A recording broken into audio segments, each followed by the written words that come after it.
D'accord. Décortiquons un peu tout ça. Heu, il suffit vraiment d'allumer la télé aujourd'hui ou de regarder les infos en continu pour avoir cette impression persistante que le monde est devenu un coupe-gorge. Ah bah oui, les faits divers, les agressions urbaines, on est bombardé au quotidien. Exactement.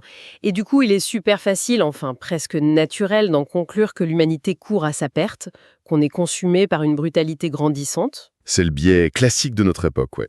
Sauf qu'aujourd'hui, notre exploration approfondie va totalement renverser cette perspective anxiogène. Je suis vraiment impatiente d'en parler. Moi aussi, je suis prêt. Les données sont incroyables. Alors, nous plongeons au cœur des travaux de l'historien Robert Muchambled et plus particulièrement de son livre fascinant, Une histoire de la violence. La mission de cette analyse détaillée, elle est claire, même si le postulat donne un peu le vertige.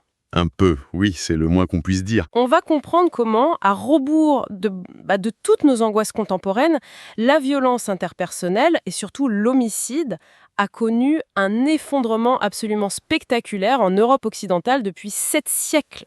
C'est une remise en question monumentale de nos préjugés modernes.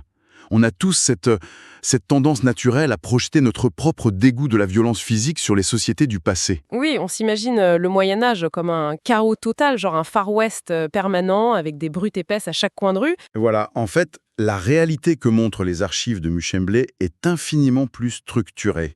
Quand on épluche les documents judiciaires de l'époque, on découvre une Europe où tuer ou faire couler le sang, ça obéissait à des règles très précises. Ça remplissait même une fonction sociale, non? Tout à fait, une fonction vitale pour la cohésion des villages. En étudiant cette histoire, ce n'est pas juste une courbe statistique qui baisse, c'est vraiment la mutation complète de ce que signifie être un homme en société. Les statistiques, justement. Franchement, elles m'ont laissé sans voix. Elles sont frappantes. Quand on regarde les chiffres, au XIIIe siècle, dans certaines régions, le taux d'homicide grimpait jusqu'à 100 meurtres pour 100 000 habitants. 100 meurtres, c'est énorme. C'est gigantesque. Et si l'on avance la montre jusqu'au milieu du XXe siècle, ce même taux s'effondre à environ 1 pour 100 000 en Europe occidentale. Une division par 100. C'est ça, un grand effondrement qui oblige à revoir complètement notre conception de la criminalité. Ce qui est fascinant ici, c'est que cette chute vertigineuse contredit directement plein de théories psychologiques qui ont pourtant dominé le XXe siècle. Lesquels, par exemple? Mais prenez Sigmund Freud, avec sa fameuse pulsion de mort, le Thanatos, ou encore l'éthologue Konrad Lorenz. Ils ont souvent soutenu l'idée que l'homme a un instinct de tueur inné. Une sorte de bagage génétique de prédateur. C'est ça, un bagage qu'il doit réfréner en permanence sous peine de s'autodétruire. Attendez, juste pour être clair pour les personnes qui nous écoutent et qui ne connaissent pas forcément la psychanalyse, l'idée de Freud, en gros, c'est qu'on aurait un logiciel destructeur codé dans notre biologie, un besoin irrépressible de tuer. C'est exactement l'idée, une force obscure purement biologique. D'accord. Or, Muchemblé pose une question redoutable face à ça. Si la violence meurtrière était purement génétique, comment expliquer une baisse aussi massive sur 700 ans? Bah oui, à l'échelle de l'évolution, 7 siècles, c'est rien. C'est un clin d'œil. Notre biologie n'a absolument pas changé depuis le XIIIe siècle. Nos cerveaux, nos hormones sont les mêmes. Donc le changement ne vient pas de notre ADN. Exactement. L'agressivité est un potentiel biologique, certes, mais le passage à l'acte meurtrier, lui, est encadré et modelé par la culture. C'est un point fondamental. Et ce cadre social révèle une autre statistique, une permanence, pour le coup, qui n'a pas bougé d'un iota. Ah oui, le profil type. Le profil du tueur, oui. Les registres sont formels. Depuis 700 ans, les femmes ne représentent qu'environ 10% des auteurs d'homicides. C'est d'une stabilité effarante. De l'Angleterre médiévale à aujourd'hui, le crime de sang reste presque exclusivement l'affaire des jeunes hommes célibataires entre 20 et 30 ans. Et c'est la clé de voûte de notre sujet. Pour quiconque s'intéresse à la nature humaine, ça prouve que notre société a réussi un exploit colossal. Elle a domestiqué l'une des forces les plus instables de la nature, la virilité de la jeunesse masculine. Elle ne l'a pas juste éteinte, en fait. Non. Pendant très longtemps, elle l'a structurée. Elle s'en est servie pour protéger le groupe, avant de la criminaliser pour bâtir l'État pacifié qu'on connaît. Et c'est là que ça devient vraiment intéressant. Parce que pour comprendre cette gestion d'énergie masculine, il faut s'imaginer la vie au XVe, XVIe et XVIIe siècle. Un contexte très particulier, oui. Le contexte créait une vraie poudrière. On a cette idée reçue qu'autrefois, on se mariait à peine sorti de l'enfance. Mais le livre montre l'inverse. L'âge du mariage était très tardif.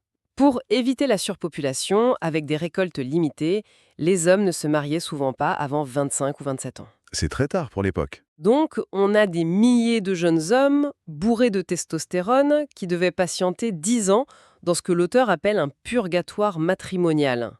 Ils n'avaient ni terre, ni statut, ni femme, car les anciens monopolisaient tout. C'est une véritable cocotte-minute sociale. Ces jeunes garçons se voyaient interdire l'accès à la sexualité légitime et à l'indépendance. Et la société rurale était trop pragmatique pour ignorer cette frustration. Alors, elle a décidé de l'organiser. Absolument. Dès la puberté, les garçons intégraient des structures appelées les royaumes de jeunesse ou abbés de jeunesse. Pas juste des bandes de voyous, du coup. Pas du tout. C'étaient des institutions reconnues par le village. Ils éligeaient un chef, un roi, et le rôle était précis. D'un côté, ils surveillaient la vertu des filles du village pour garantir l'honneur des pères. Et de l'autre, De l'autre, ils allaient chercher la bagarre avec les villages voisins pour terroriser la concurrence sur ce marché matrimonial très tendu. c'est complètement fou d'imaginer des bandes de garçons comme police des mœurs officielle. Mais ce qui vous choque le plus, c'est l'indulgence des autorités face au meurtre que ça engendrait. Une tolérance impensable aujourd'hui. Aujourd'hui, une rixe mortelle entre bandes, c'est un drame national. À l'époque, tuer un rival à coups de couteau dans une foire n'était pas vu comme l'acte d'un monstre. C'était perçu comme une folie de jeunesse. Un débordement presque normal de la virilité. Les archives regorgent de lettres de rémission, ces pardons royaux. Dans le comté d'Artois en 1523, c'est hallucinant. On compte 44 meurtres pardonnés pour 100 000 habitants. Le roi gracié en considérant qu'il fallait bien que jeunesse se passe. Mais comment expliquer une telle clémence pour des crimes de sang ? Parce que la violence fonctionnait comme un langage social accepté de tous. L'homicide était rarement un assassinat de sang-froid. C'était l'aboutissement tragique d'une parade d'intimidation qui dérapait. Une parade liée à l'honneur. Tout à fait.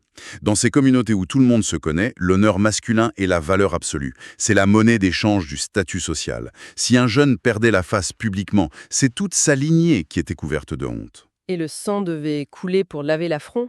Pour rétablir un équilibre cosmique, oui. Les juges royaux comprenaient cette économie de l'honneur. Ils préféraient encourager les familles à s'arranger avec des compensations financières. La fameuse paix du sang. On monnayait le pardon pour éviter des vendettas interminables. Et pour bien comprendre ça, il faut s'intéresser au lieu. La géographie du meurtre n'a rien à voir avec aujourd'hui. Les règlements de compte ne se faisaient pas dans des ruelles sombres, Non, ça éclatait en pleine lumière. dans des espaces hyper publics.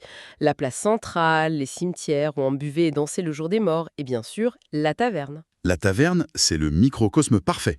On s'imagine souvent un coupe-gorge avec des ivrognes qui se battent à coups de chaise, mais en réalité, c'était régi par des règles de politesse très rigides. C'était ultra codifié. Le cœur de la sociabilité masculine. Il fallait y laisser ses armes à la porte, sauf le couteau à pain, et payer sa bienvenue. C'est-à-dire payer sa tournée pour prouver qu'on venait en paix. Exactement. Et sortir exigeait la même courtoisie avec le rite de la bien-allée. La moindre entorse à ce protocole était un manque de respect, donc une invitation au duel. C'est de l'étiquette mondaine avec des couteaux sous la table. Et ce qui en découle, c'est l'art de la provocation. Puisqu'agresser sans raison était lâche, il fallait ruser. Il fallait pousser l'autre à la faute. L'obliger à dégainer le premier pour être en légitime défense de son honneur. Et les méthodes pour humilier étaient créatives. Tirer la barbe d'un homme était une offense majeure. La barbe incarnait la virilité. Mais il y a pire. Muchembled raconte que certains urinaient depuis l'étage de la taverne sur la table du rival ou dans son chapeau. Une humiliation totale. Il y a cette anecdote savoureuse de 1529. Le seigneur de Charnacé traverse un village à cheval et là, depuis une fenêtre, il reçoit le contenu d'un pot de chambre sur la tête. L'horreur. Et le dimanche suivant, à la sortie de la messe, les villageois chantent une chanson satirique sur lui et son pot à pisser. C'est l'équivalent d'un clash viral sur Internet. Face à ça, il n'avait pas le choix.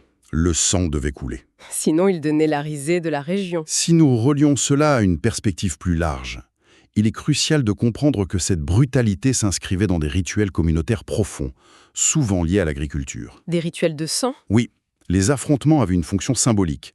Prenons le jeu de la soule. 2 villages s'affrontaient pour ramener à une balle. Quasiment aucune règle, une mêlée d'une brutalité inouïe. Avec des blessés graves et des morts. Régulièrement. On trouve aussi le lancer de chats vivants depuis le beffroi d'Ypres, ou les charivaris, des expéditions punitives violentes contre des couples mal assortis. Du sadisme gratuit pour nous. Mais pour eux, pétris de pensées magiques, c'était des rites de fécondité. L'énergie de ces jeunes et le sang versé devaient fertiliser la terre, conjurer le sort et garantir les récoltes. Alors, qu'est-ce que tout cela signifie ? Comment on passe de villages qui s'entretuent joyeusement pour les récoltes à notre société hyper pacifiée. Un basculement s'opère au milieu du XVIIe siècle. La récréation est terminée, en gros. L'État absolu et les églises décident de mettre de l'ordre. Mais concrètement, comment l'État a réussi ce tour de force? On ne confisque pas les couteaux de tout un continent du jour au lendemain. Ça a pris du temps, mais la méthode a été implacable. C'est la révolution judiciaire.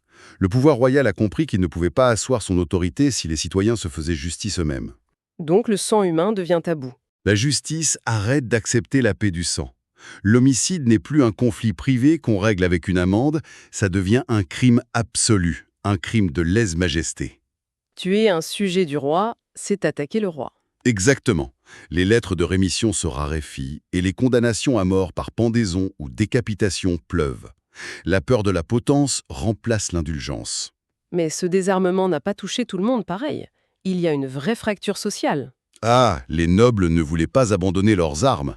Les paysans sont désarmés, fini la lame au quotidien. Mais l'aristocratie invente une violence privatisée, très élégante, le duel à l'épée. Une façon de se distinguer du peuple qui se bat au couteau ou au bâton. Ils obéissent au roi, mais gardent le privilège de laver l'honneur dans le sang, avec style. La naissance de la politesse de cour. Et le point culminant de cette pacification, c'est l'invention d'un concept qui nous paraît naturel, mais qui a été fabriqué à ce moment-là. En criminalisant ces bandes festives, la société occidentale a littéralement inventé l'adolescence. Attendez, vous êtes en train de dire que le concept même de l'adolescent n'existait pas avant le XVIIe siècle? Que c'est une invention de l'État? C'est ce que montrent les archives. Avant, on passait de l'enfance à la communauté des jeunes hommes avec sa violence tolérée. Quand l'État a voulu éradiquer ça, on a redéfini cet âge comme une période dangereuse à encadrer urgemment. Donc l'adolescent moderne naît d'un besoin de contrôle. Il fallait le mettre à l'école, lui imposer la morale, le discipliner au travail. Les royaumes de jeunesse ont été dissous. Mais la violence n'a pas disparu. Elle a été réprimée. Et quand la machine d'intégration tombe en panne, que ce soit avec les blousons noirs des années 60 ou les gangs modernes, on voit ressurgir ces dynamiques.